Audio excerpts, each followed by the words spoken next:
Peace, Code Keepers. This talk is going to be very short. I really just want to cement a point. So, if you're interested in leadership, then this is a show for you, right? If you're interested in learning one of the tricks of the trade for leadership, this is a show for you. All right. So, a broken clock can be right twice a day, right? I want to talk about President Trump and his entree into with the National Guard in Washington, D.C.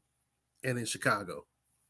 There's this concept that one win, one victory powers the next victory. Like if you're in sales, they say, when's the best time to call your next customer? After you sold the last customer. So the win, the victory powers the next victory. One of the things that I think is happening, and I'm not a Trump fan. I'm not a politics fan anyway. I can't think of a politician recently that I've truly, fully supported, even though I vote in every election. Every election. So, one of the things that I think is interesting is that Washington, D.C., the crime rate had been going down. But Washington, D.C. has had a stigma for a long time that it was criminally ridden. It was just full of problems. So even though the crime rate had gone down, and it was down, respectively, he still took the National Guard and sent them in there. Why? I don't know. I can't read his mind. Wouldn't want to read his mind.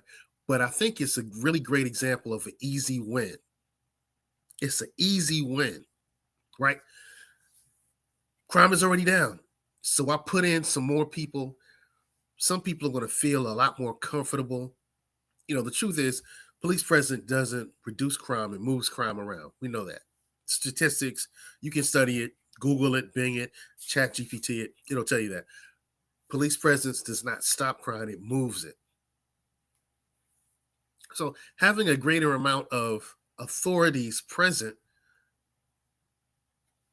is not really going to change a lot. However, it's going to make the people who live there, who are not criminals, feel a lot safer. So, as you're a leader, and I'm not saying to follow Trump in everything he does, but in this case, look for an easy win. Look for an easy win because that win will power your next win, right? And the people you're leading will feel better about you because they feel like they're being served. So we got to do that. So, and doing the same thing with Chicago. It's crazy. Chicago has this big stigma of being crime, really crime ridden, full of crime. But it's really not. There are some areas where it's deep. But in the whole Chicago proper, it's not. It's actually rated in the United States as one of the safest places to be in, but it can't get past that stigma. So that's another easy win for President Trump. He'll take the National Guard, who really don't have the authority to do what the police can do. And the people in Chicago, some of them, particularly the elders, are going to feel safer. They're going to feel safer. They may not necessarily be safer, but they're going to feel safer. That's another easy win. And here's the other thing. With easy wins, people who support you, they have more to rah-rah sis kumbaya about. So they're like, yay, crime is down in D.C., yay, Trump. Now, we knew that the time that Trump deployed the National Guard was close to the time when school started. So what's the interesting thing is, in a lot of crime, it's youth-ridden, is kind of youth-based. So the students are going back to school. So the crime was going to drop anyway. Easy win. So if you're a leader, look for some easy wins and do them publicly. Look for some easy wins and do them publicly. Look, stay on code. Our code is empowerment. What you consume should empower you. What you produce should empower you.